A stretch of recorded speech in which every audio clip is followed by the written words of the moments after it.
Diving into renovation is uncharted territory for a lot of new investors, and even seasoned investors can struggle with being able to manage contractors. Today I'm going to be sharing 5 highly effective tips that you can use when you need to do a rehab on your buy and hold rental investment property. You got to get it ready to rent, and we just want to make sure things go smoothly and you avoid as many headaches as possible. These are things that I wish I had known when I had to do some of my first rehabs, and we're going to be sharing these tips with you today. Very valuable, so stick around.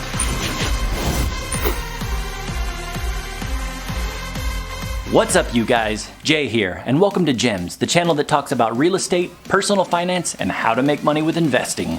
So if you like making money, you're going to want to hit that subscribe button and the notify bell so you don't miss any of the gems that we're sharing with you. That's right, folks, we're sharing the wealth. So you finally got yourself a buy and hold investment property, but it needs a little bit of work. You got to freshen it up. It needs to be rehabbed. Maybe it's nothing major, just cosmetic, hopefully. But it's going to be a little bit tricky because the work's going to take some time, but unless you're already financially free, you've got a 9-to-5 job. You need to be at work when people are supposed to be working on your house, helping you get it ready for the renter. This is always a little bit of a tricky situation. It's very difficult. We're going to be sharing tips with you today to help you get through this in a smooth and effective way. If this is the kind of thing that you find useful and you want to see more videos like this, go ahead and smash that like button because it really helps me out.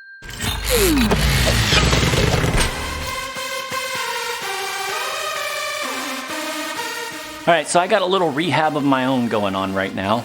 Tenant moved out and she left the place a little bit of a mess. She had a pet that did some damage to the carpets and really just messed them up. There was a lot of stains on the walls. By the way, I don't recommend allowing pets in your investment rental properties.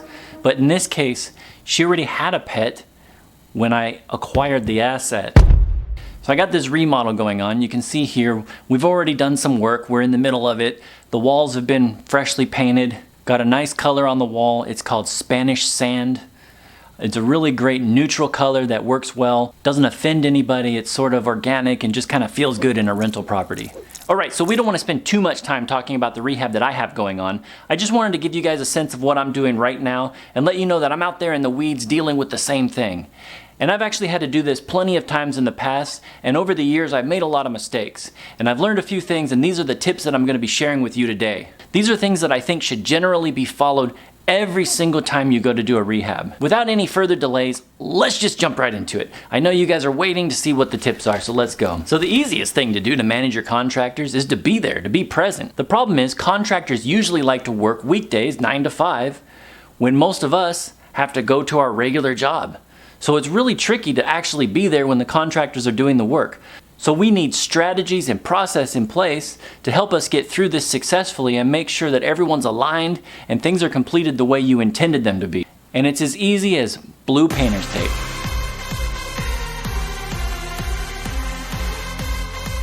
So like we said earlier, it's a little bit tricky to communicate with your contractors if you're not even there. And I have this one simple step that makes it so easy to communicate clearly with the contractors and let them know everything you expect them to work on without having to be there every step of the way. So what you want to do is you want to get just a basic roll of blue painter's tape. You know, you've all seen this. You get a fine tip Sharpie pen, and then you go around with your contractors present. Maybe you can meet them the Sunday before the job starts. Say, hey, can you meet me for an hour? I want to walk you through the property and describe what the job is. And you go around with them and you stick tape everywhere that there's something they're expected to work on. And if it's complicated, you write a little note on the blue tape. So for example, something needs a little caulking, stick it right there and write caulking. You need them to check a receptacle to make sure that the power's working, stick it on the receptacle. In the end, you should have little pieces of blue tape over all the things that you expect them to do. So every job is marked with a little bit of blue tape. And if you need a more complex description, just pull off a bigger piece of blue tape. Write as much as you need to write on there. Hopefully you shouldn't be writing a paragraph, or you might want to whittle it down and explain yourself a little better.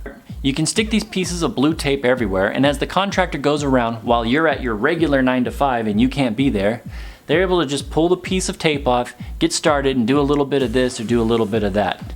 Now obviously, this isn't as effective of a tip if the job is just one big basic job, like, hey, you're gonna do the whole floor. We're gonna replace this carpet with this laminate. Well, you don't really need the tape for that situation. What I'm talking about is when you need to do a little rehab, such as the one I was showing, the tenant moved out and there were all kinds of little things just kind of broken up or needing attention.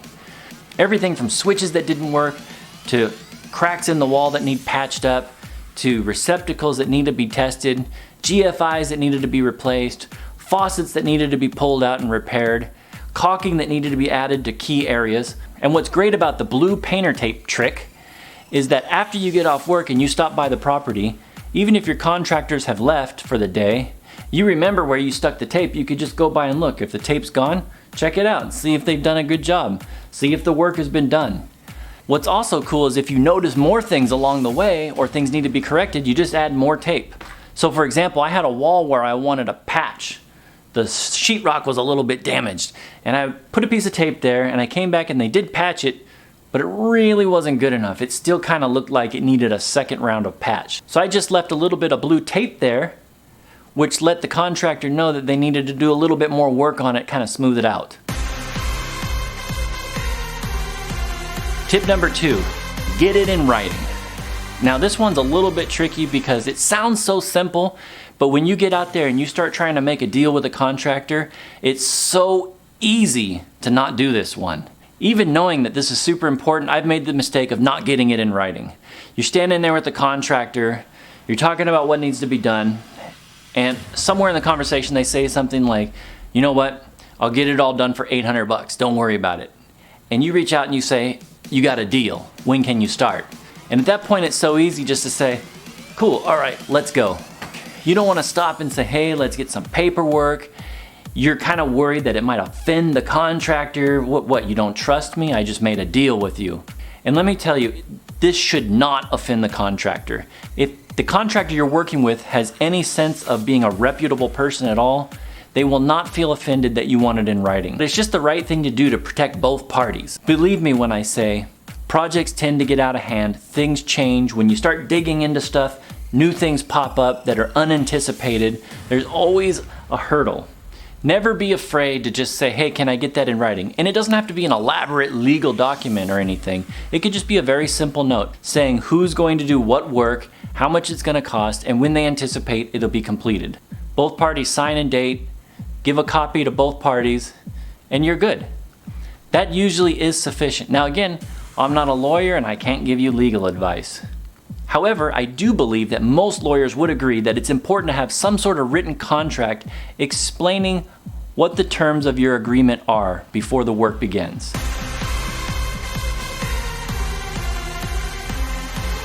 Never pay your contractors in full right off the bat. I know you want to trust people, I know you want to think that people are generally good people and well-intentioned, but believe me when I say even the best people struggle if their entire payment has been given to them up front. This is because it really removes the incentive to complete the job. This is just a bad idea when you're managing contractors. You do not want to pay them the entire sum up front. However, you can pay them a little bit in the beginning. And this is because they're going to need a few funds in most cases for supplies. It takes materials to do most repairs. While some repairs can be done with just a few tools, most repairs will require some sort of materials. Whether it's flooring or paint or whatever, they're going to need the money available to buy the materials in order to complete the job. So paying a little bit up front actually helps with that. What I usually like to do is ask the contractor to keep a record of how much they spend on supplies. They can do this by just keeping the receipts as they go out and buy things.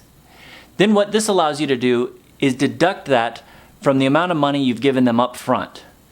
Then you can figure out exactly how much you owe them for their labor based on the pre-written agreement that you had from the very beginning. So suppose you do the written agreement with the contractor and the contractor says, you know what, I'm going to need $1,000 for my labor to complete the job. You agree to pay $500 to the contractor up front.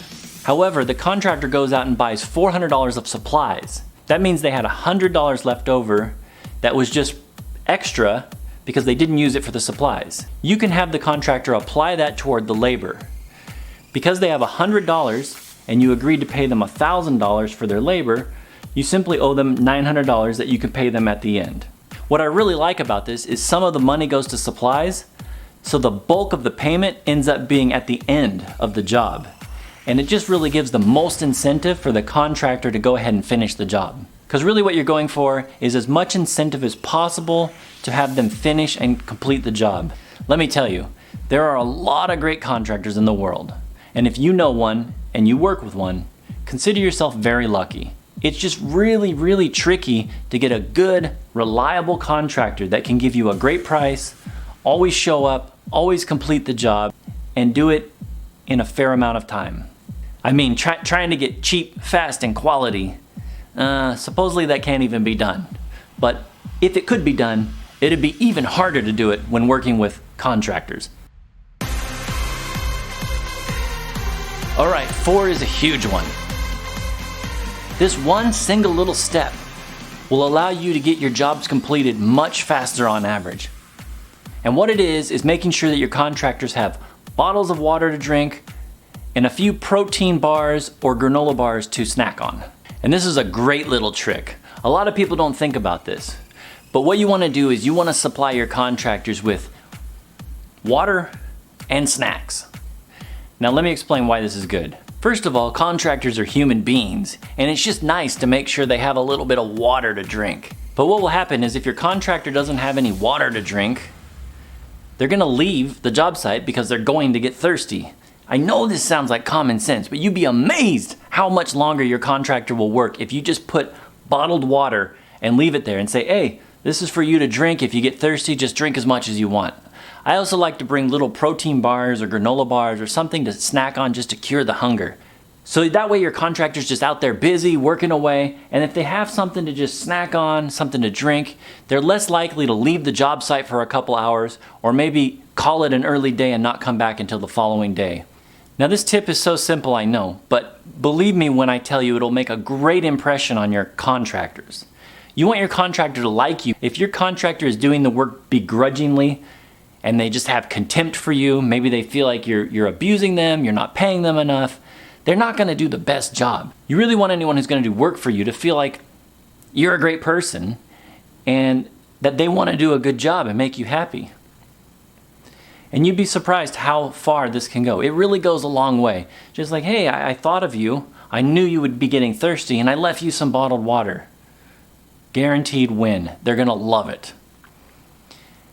Now you might be thinking, who doesn't provide water for their contractors? It's so obvious. You'd be surprised. I have so many contractors say they show up on the job site and there's nothing for them to drink. No one leaves them any water, no beverages. In some cases, they bring coolers of their own, and that's okay too. Just the fact that you have the water there available for them to drink will make a great impression. And the snacks go a long way too. All right, tip number 5, and this is one of my most favorite tips. I love this, and I do this on all my properties. So Kwikset makes a deadbolt that has a combination that you can just punch in and you can add that to your door. Now, I know this thing's a little bit expensive, but it's really not that bad. And the benefits that it has for you when you're working with contractors when you can't be there are tremendous. So I think you could pick this up for about $99. They have one that has Wi-Fi included and it costs a little bit more. I don't think you need the Wi-Fi. The point here is just to be able to add a combination to your deadbolt. What this allows you to do is hand out the combination to any contractor that's going to be coming over to do work while you're not there. You can make a code just for them and then you text it to them or email it or whatever, and then they're able to come into your property and do the work. When they're done, you can come there that evening, change the code, put a different code in, and then you have a new code for your next contractor. I actually have one of these on every single one of my rental properties. I don't want to be giving out keys to people or having to rekey locks or anything like that.